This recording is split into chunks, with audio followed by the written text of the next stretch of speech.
Hello बच्चों, नमस्कार। कैसे हैं आप सभी लोग? उम्मीद करता हूं बहुत अच्छे होंगे। तो जो भी बच्चा रेलवे की नई भर्ती का वेट कर रहा था कि 2024 में ग्रुप डी की, एनटीपीसी की इनकी भर्तियां कब आ रही हैं बच्चों, तो इसकी क्लियरिटी क्लियरली अब मिल चुकी है। तो मैं आपको आज ग्रुप डी के बारे में पूरी इंफॉर्मेशन देने वाला हूं कि ग्रुप डी रिक्रूटमेंट होने वाला है बच्चों। नोटिफिकेशन बहुत जल्द आने वाला है। कभी भी आपको ग्रुप डी का नोटिफिकेशन देखने को मिल जाएगा। लेकिन ग्रुप डी का नोटिफिकेशन तो आ जाएगा, लेकिन हमें आज ये तय करना है, ये कंफर्म करना है कि नोटिफिकेशन आने के बाद जो वैकेंसी आएंगी और वैकेंसी आने के बाद जो पेपर होगा और पेपर के बाद जब रिजल्ट आएगा तो उसमें हमारा नंबर आएगा या नहीं आएगा, उसके लिए हम एलिजिबल हैं या नहीं है। भाई मान लो आज वैकेंसी आ गई, 10 दिन बाद आ गई वैकेंसी आपकी, तो जब वैकेंसी आएंगी तो क्या आप उसके लिए एलिजिबल हो? इज क्राइटेरिया क्या होता है? अच्छा, पढ़ना है तो क्या क्या पढ़ना है सर, सिलेबस क्या है? अच्छा, इसके लिए एलिजिबल कौन है? 10th वाला एलिजिबल है, 12th वाला एलिजिबल है, आईटीआई वाला एलिजिबल है? तो एलिजिबिलिटी क्राइटेरिया भी जाना जरूरी है, एज लिमिट भी जाना जरूरी है बच्चों। और इसका एग्जाम पैटर्न कैसा होता है? 2 पेपर होते हैं, 3 पेपर होते हैं, एक पेपर होता है, ऑब्जेक्टिव टाइप पेपर होता है, कितने नंबर की नेगेटिव मार्किंग होती है? इन सब चीजों को जानना डिटेल में बहुत जरूरी है आप लोगों के लिए। आपको पता है ग्रुप डी की बहुत जल्दी वैकेंसी आने वाली है बच्चों, और कल की एक बहुत बड़ी अपडेट है, वो भी मैं आपको दिखाने वाला हूं। सबसे पहले तो आपको यह पता होना चाहिए बच्चों कि जो एग्जाम है हमारा आरआरबी ग्रुप डी एग्जाम, अगर इसमें सब्जेक्ट्स की बात करते हैं बच्चों तो मैथमेटिक्स आता है, करंट अफेयर और जनरल अवेयरनेस के क्वेश्चन आते हैं, जनरल साइंस के क्वेश्चन आते हैं, रीजनिंग के क्वेश्चन इसमें आपको देखने को मिलते हैं। अगर बात करें बच्चों मोड ऑफ एग्जाम जो होता है आपका कैसा होता है, कंप्यूटर बेस्ड टेस्ट होता है, 90 मिनट का पेपर होता है, मतलब 1.5 घंटे का समय आपको दिया जाता है इसमें प्यारे बच्चों।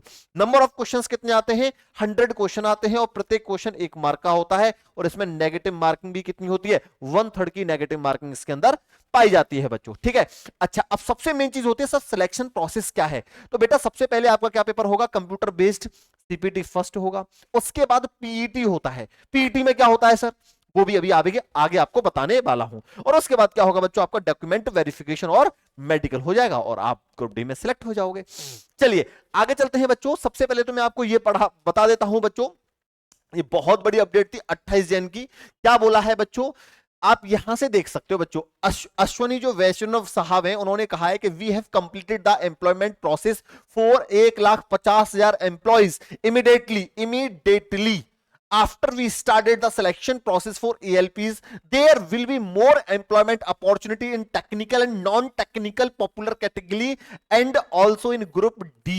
ग्रुप डी की भी वैकेंसी ये निकालने वाले हैं और इसी साल आएगी, 2024 में आएगी बच्चों। और बहुत जल्दी आपको इन सारी वैकेंसीज के नोटिफिकेशन देखने को मिलेंगे। ठीक है, अब इसके बारे में थोड़ी सी और डिटेल में देखते हैं बच्चों। सबसे जरूरी चीज होती है पीईटी। अगर आप फिजिकल एफिशिएंसी टेस्ट को देखकर नहीं जाओगे प्यारे बच्चों, तो क्या पता अगर आप फिजिकली फिट नहीं हो और आप इस पेपर की तैयारी कर रहे हो तो क्या फायदा है फिर तैयारी करने का? कोई फायदा है? कोई लॉजिक है? कोई लॉजिक नहीं है। तो सबसे पहले तो आपको यह देखना चाहिए क्या आप फिजिकली फिट हो, ये सारे काम कर सकते हो या नहीं कर सकते हो। तो यहां मैं दोनों कैंडिडेट को बताऊंगा बच्चों, मेल कैंडिडेट के पास क्या क्या होना चाहिए फिजिकल एफिशिएंसी टेस्ट के लिए और फीमेल कैंडिडेट। तो जो मेल कैंडिडेट होते हैं बच्चों वो क्या करना चाहिए उनको? Should be able to lift and carry 35 kg of weight. भाई वो 35 किलो वेट को उठाने में क्या हो? सक्षम हो। For a distance of 100 metre in 2 minutes, कि 2 मिनट में 100 मीटर तक वो 35 किलो वजन को ले जाने में क्या हो? सक्षम हो। और आपको क्या मिलेगा बच्चों? 1 chance without putting the weight down. और आपको 1 चांस मिलेगा और उसमें आप कोई भी वेट को डाउन नहीं कर सकते हो। मतलब क्या करना है मेल कैंडिडेट को बेटा?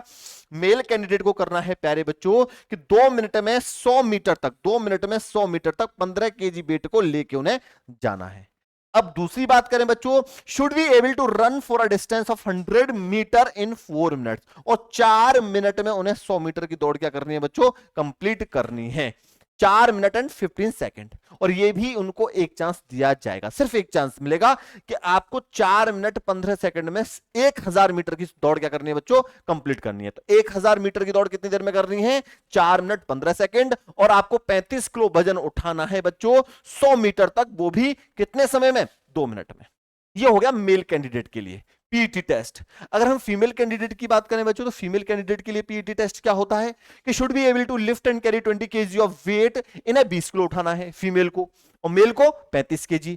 Eight a distance of 100 metre in 2 minutes. वही सेम है बच्चों, सिर्फ वहां 35 किलो की जगह क्या कर दिया है 20 किलो। इन्हें भी 100 मीटर में करना है बच्चों कवर, वो भी 2 मिनट के अंदर।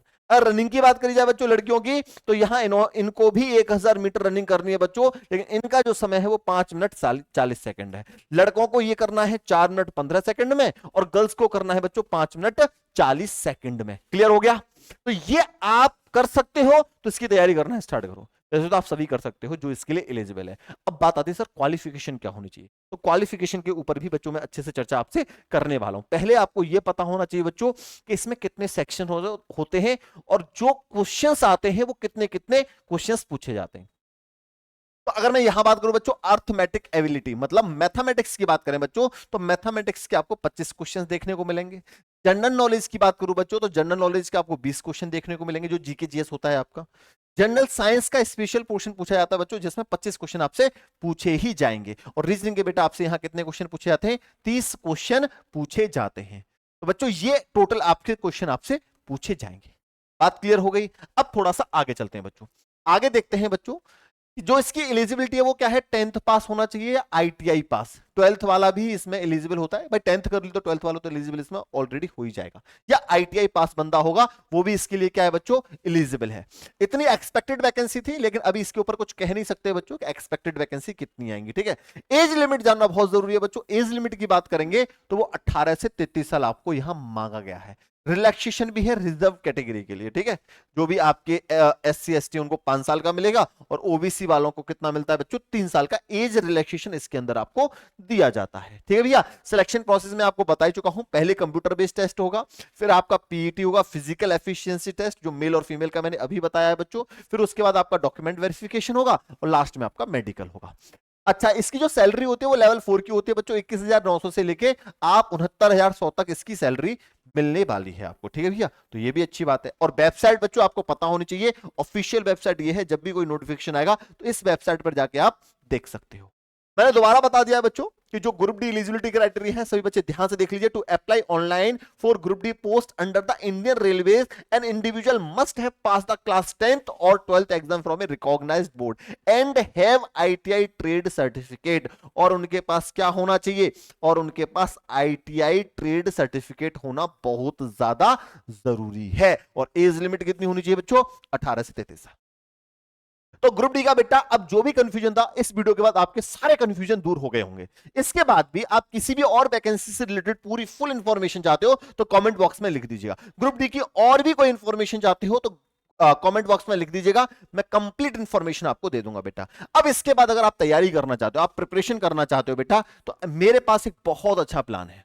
तैयारी का भी बहुत अच्छी प्लानिंग है मेरे पास कि बेटा अगर आप इसकी तैयारी करना चाहते हो तो सबसे पहले आपको प्रीवियस ईयर पेपर्स को देखना है, प्रीवियस ईयर पेपर्स को। क्योंकि रेलवे का इतिहास रहा है, जब भी वो कोई नया पेपर लेती है तो प्रीवियस ईयर क्वेश्चंस की बहुत ज्यादा भरमार होती है। तो प्रीवियस ईयर क्वेश्चंस को हमें अच्छे से देखकर जाना है बच्चों। तो मैं आपके लिए क्या कर सकता हूं बेटा, जितने भी आज तक ग्रुप डी के पेपर हुए हैं, जितने भी आज तक ग्रुप डी के पेपर होते हैं, हम आपको 1 बाय 1 सारे पेपर सॉल्व करवा देंगे अपने channel Sanjeet with TTI study पर। ठीक है, लेकिन ये आपको कमेंट करके मुझे बताना होगा कि सारे पेपर आपको, जितने भी ग्रुप डी के प्रीवियस ईयर्स में हुए हैं, आपको पेपर डिट्टो जैसा पेपर आया ऐसे ही हम सॉल्व करके दे दें आपको कि बेटा ऐसे पेपर पूछे जाते हैं और आने वाले समय में भी आपसे ऐसा ही पेपर पूछा जाएगा। तो ये आप मुझे कमेंट बॉक्स में लिखकर जरूर बताइएगा। तो आज के लिए इतना ही बच्चों, okay bye bye, take care, thank you very much, Radhe Radhe.